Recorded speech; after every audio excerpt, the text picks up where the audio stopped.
On the last episode of Menace, the Ken story, Ken went to jail. And because he was 18, he went to real actual jail. While he was in there, he ran into Pops, and they basically mended their relationship. Rob got Ken a lawyer, so he was assured that he'd get a deal when he went to court. He got 6 months and mandated anger management upon his release. Rob, Hotboi, Ron, and Shalonda all showed up to court. Ron was mad that Ken only got 6 months. Rob was mad that Ken told Shalonda he loved her. Ken focused on making sure that Shalonda would be there when he got out. Pops and Ma officially went to court and got their time. Pops got 5 years and Ma got 2. Ken started serving his 6 months, all while suffering the guilt of feeling like he had messed everything up. He got an unexpected visit a couple of months into serving his time. He thought it was Sharon coming to break up with him for Shalonda, but come to find out, it was Shalonda. She was using Sharon's ID because she was underage. Shalonda visited Ken every Sunday until he was released in July. So now, Chapter 17, That Makes Sense. Narrated by Shandora Warren. Music by Epidemic Sound. I got out of jail in the beginning of July. Tommy came to pick me up and we went straight to Rob's spot. Hotboi hugged me as soon as I walked in. He said, "Man, we gotta catch up. It's been crazy around here since you've been gone. I'll holler at you though." Of course, Rob had to give me a speech about how that was my one. He told me that he hoped I'd gotten her out of my system, but we were all squared away. It turns out that he was officially bumping me up. There was an opening for a cocaine dealer and I was gonna fill the slot. I had already been replaced while I was locked up. The new weed boy was just shy of being 15 years old. Rob introduced us. "Hey, this is the dude I've been telling you about. This is Ken. He's good people, but he ain't gonna play with you, so stay in line. Ken, this is AD. I looked at him, and it was clear as day. I turned to Rob and asked, "Where you get him from?" Rob laughed and said, "What you mean where I get him from? He ain't no puppy." Rob laughed. AD laughed. Hotboi laughed. I didn't laugh because I knew something that I didn't think any of the others knew. The new weed boy was my little brother Adrian.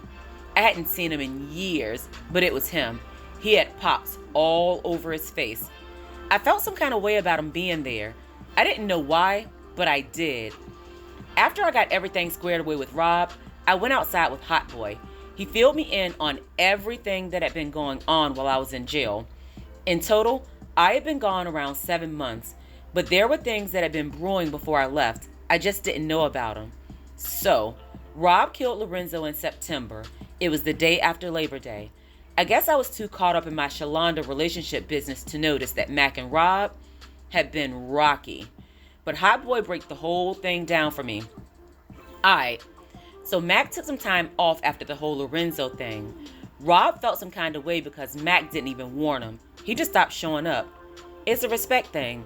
Rob obviously knew that he was going through something. He made Mac watch while he killed his brother. But according to Rob, money still had to be made.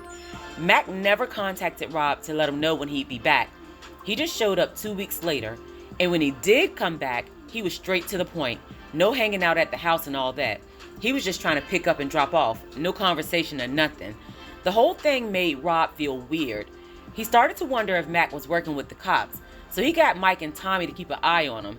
Mac wasn't working with the cops. He was just over Rob after the whole Lorenzo thing. So Rob called a family meeting. He told Mac that we all had to be on one accord for the new year. He wasn't going to be in the family with 1 foot in and 1 foot out. Basically, he told Mac that he had to come back to order or he was out. Mac looked Rob dead in the face and told him that he was out. And Rob let him go. Mac is working for his cousin Tony now, and Rob is wondering if they're secretly trying to get some get back for Lorenzo. Rob been real on edge, so he basically shut everything down. Mike and Tony are still doing their thing, but you're going to be the only one in the middle. You ain't going to have a partner because Rob don't want nobody else in the family that he can't trust.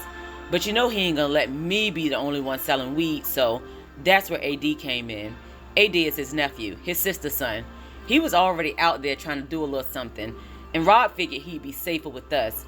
Rob's sister is on that crack hard, so she wasn't really watching them anyway. I guess this just worked out better for everybody.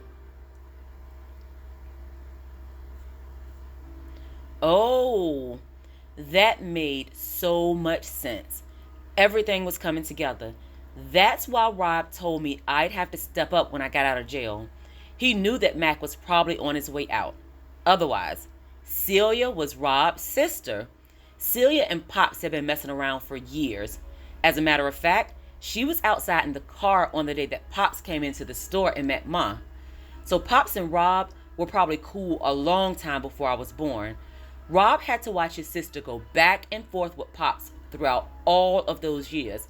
He watched his sister go in and out of that relationship and have a child that Pops didn't even care to take care of, only for Pops to marry Ma and claim us as his actual family. After dealing with Rob for a while, I realized that he didn't often experiment.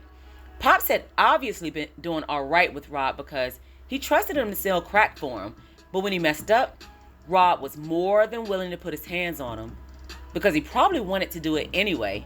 I mean, look how Pops treated Celia. What a treat it must have been for Rob when Kenny came knocking. I mean, it's like he had a vested interest in completely dismantling Pops. That's why he took Kenny in like he did. He really wanted to spite Pops. And hearing that Celia was on drugs and hadn't been taking care of Adrian made me wonder if Pops had been responsible for a drug habit. But to think that, my mind had to go somewhere else. I wonder if Rob held Pops responsible as well. And if Rob blamed Pops for getting his sister addicted to crack, would it have been a stretch to think that maybe he evened the score by getting Ma hooked? Pops was dead set on the fact that Ma and Rob had something going on, and when we were both locked up in county, he told me that Ma had started messing up on her own. Maybe that was his beef with Rob. All of that felt plausible in the moment. And then there was the big one, me. I had sought Rob out, so I knew he hadn't come for me to spite Pops. He had looked out for me in instances where he absolutely didn't have to, and I assumed that it was because of Kenny, but I had to look at him a little sideways. Rob brought Adrian in and introduced him to me as AD, with the full knowledge that he was my little brother. Yet, he said nothing. I had to wonder why he had held that hand so closely. I didn't know, but in the moment, I knew one thing. I couldn't trust Rob. Hotboi broke the silence, making me realize that I had been lost in my thoughts. Where you headed to? You just got home. Let's smoke. Nah, I said. Give me a ride to my car. I'm about to go see my girl. The first few moments of that ride were silent. I knew Hotboi enough to know that he wanted to say something, so I made it easy for him. What? I said. Hotboi shook his head, and then he said exactly what I thought he was going to say. You know Rob got a problem with this whole relationship thing, right? I ain't going to tell you what to do, but just keep your head on straight, man. Rob always says that love ain't got no place in his life. I knew that was the stance that he was going to take. Hotboi was like Rob Jr. If anybody ever wanted to know what Rob was going to say, all they had to do was ask Hotboi. He'd phrase it in a way that let you know it wasn't his opinion, but you always knew that he was rolling with whatever Rob said, because that's what Rob said. I knew that, of course, and that's why I opened the door for him to go ahead and say what he had to say. Why? Because there was something that I wanted to say too. I said, look, I get what you're saying, but you gotta understand something. Rob ain't my pops. I know he ain't yours either, but you know what I'm saying. This is a job for me. Rob ain't about to run my life outside of selling these drugs. No disrespect, but that's your relationship with Rob, not mine. Hotboi laughed. Man, Rob don't tell me what to do. He just got a system. I follow it because it works. Besides, I'm good. You already know I ain't trying to be locked down. They ain't got nothing to do with Rob. You gonna do what you want, but I'm just saying. I finished the conversation by saying, yeah, alright, and that was that. Then Hotboi jokes about me telling Shalonda that I loved her. Again, I was glad that he was the one that was there for that ride home. Hotboi said Rob talked about it for days.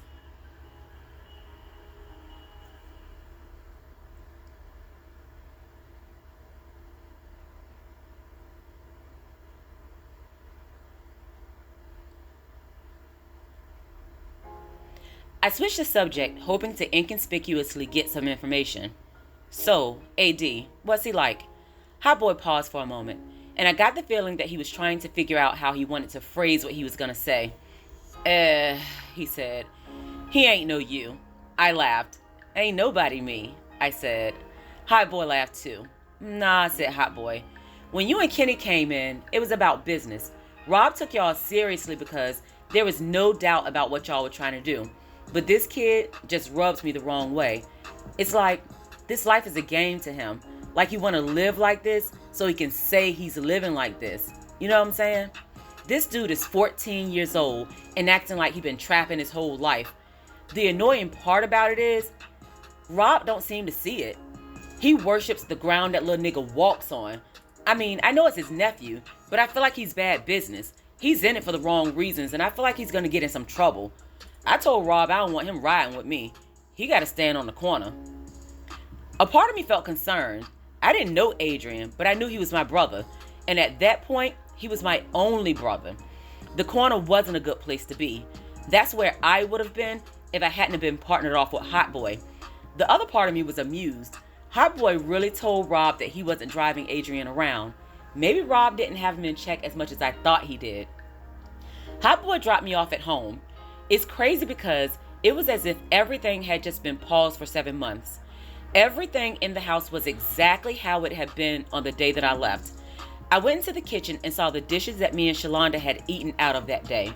She had washed them and placed them neatly into the dish drainer. They were still there. The trash, which smelled horribly, was still there. On top was an empty macaroni and cheese box and an empty sweet peas can. I had gotten another glass of tea after Shalonda left that day. The glass was still on the counter. I walked into my bedroom. All of the items that I purchased for Shalonda were still in my bed. Sweatpants, sweatshirts, underwear, soap, deodorant, and tampons. I laughed out loud when I thought about my train of thought on that day 7 months prior. I remember buying tampons and thinking, what if these are the wrong ones? 7 months later, I realized something. She probably wouldn't have needed tampons that day. She probably would have needed something that I totally overlooked. There wasn't one toothbrush in those bags. I guess I had been too eager. I cleaned out one of the dressers and put the stuff that I had purchased for Shalonda inside one of the drawers. She was free from her parents and living with Sharon. She'd most likely be visiting often, and I wanted to make sure that she had what she needed. I put toothbrush on my mental list of things to buy. I spent some time thinking about everything that Hotboi had said to me. Mac was working for his cousin Tony. I was moving up, and I would be working without a partner. AD, aka my brother Adrian, was our new weed boy, against Hotboi's wishes. Hotboi actually stood up to Rob and told him that he didn't want Adrian riding with him. Man, things were really changing, and it didn't seem like it was for the best. The only thing that was still solid was my relationship with Shalonda.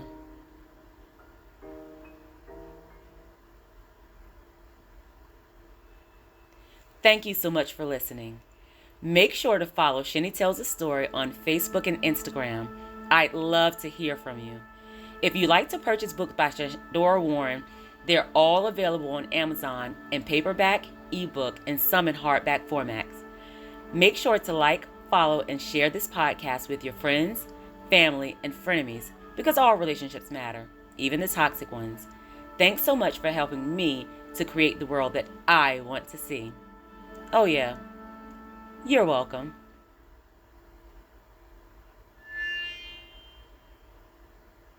Shine, little girl.